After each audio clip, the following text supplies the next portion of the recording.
What fantastic weather. I mean, it's early August and we're in the middle of a heat wave. The last time I remember anything like this was 1976. That's a few years ago, isn't it?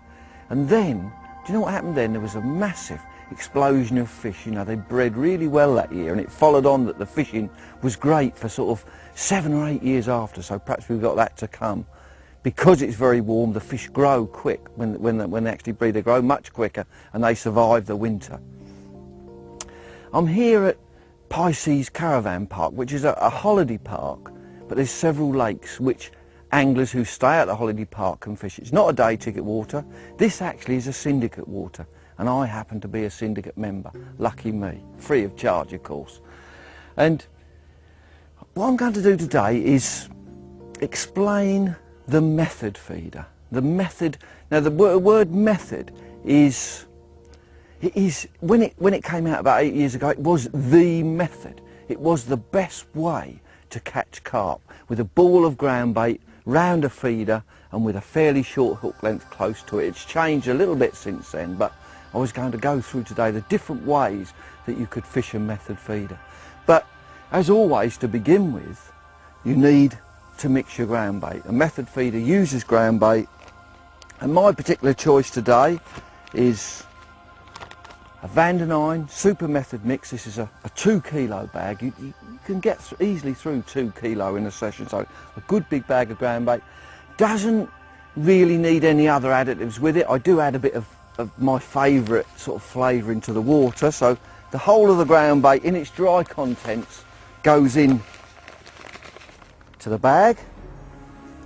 And then what I do is, and this is one of my favourite carp mixes, it's liquid Super Scopex. That is added to the water. You can add that to the water, a reasonable amount, probably sort of almost a quarter of that container into 2 pints of water. And then, as always with ground bait, you've got your dry contents. Add the water carefully so that you can actually assess the amount of water going in. So I use one of these Drennan bait tubs to add this water in. Just get it in there, and it will need 2 or 3 goes. It will dry out, then you need to add some more, and then finally put it through a big riddle. Although there's some nice large pieces in there, I'll show you how you can actually riddle the ground bait into smaller pieces but still put these large big chunks of bait. There, look, there's one. There's one of these large chunks which are attractive to carp.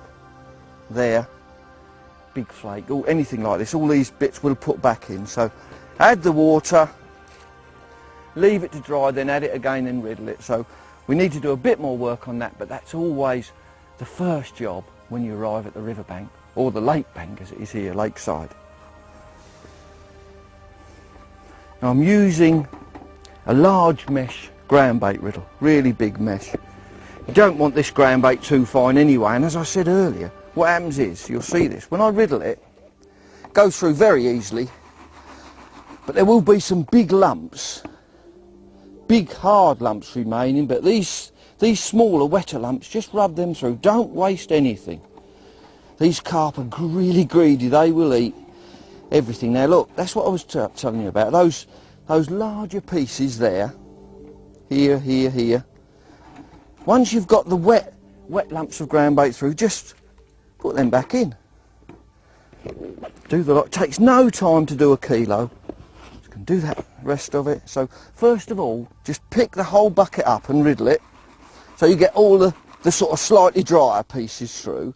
Then you can see your wet pieces. These are your wet pieces. You can just rub those through very carefully with your hand. Try not to squash them too much, but this type of diamond mesh on a ground bait riddle actually cuts through the ground bait. Actually cuts through it. So now everything is there. There's a few big pieces which the carp are going to eat. But what you get is a very fine texture which will easily mould round the method feeder.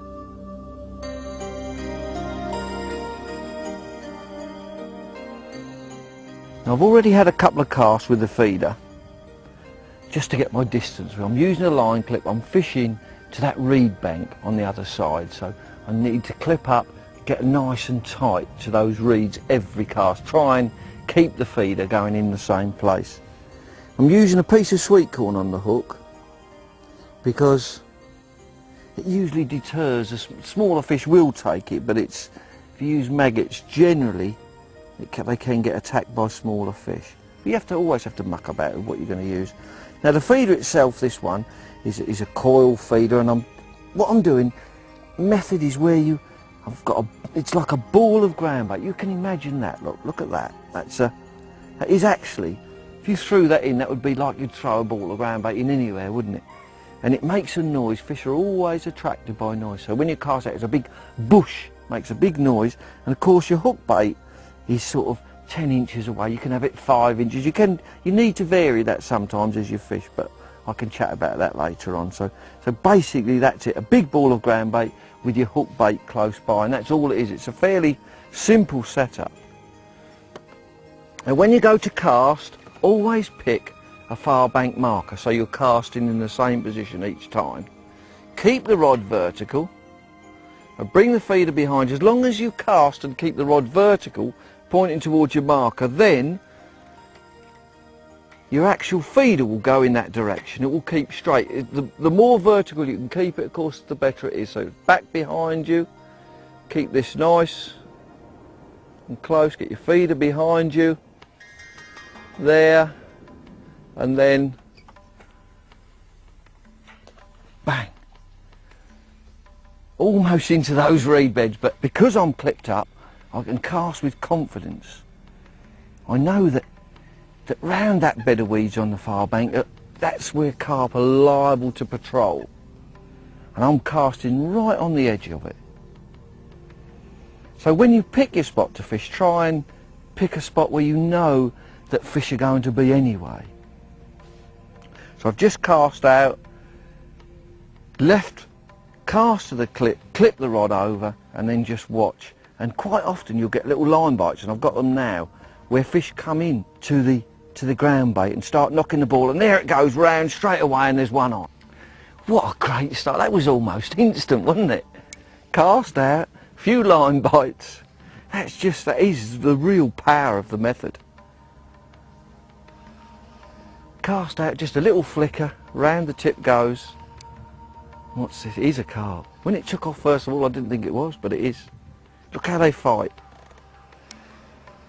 Just controlling it nice and steady, but I'm back winding now because it's whizzing off.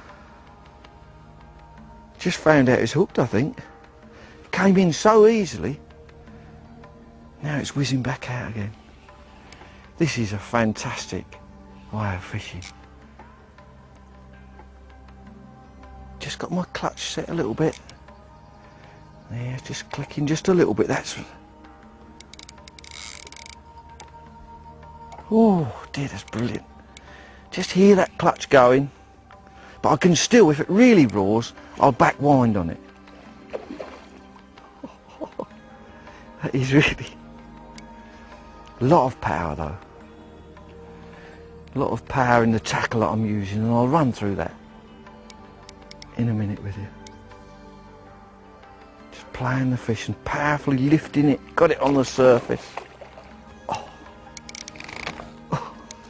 Do you know what? I thought I'd got that fish tamed. It was on the top, coming in, and it's gone again. That's incredible.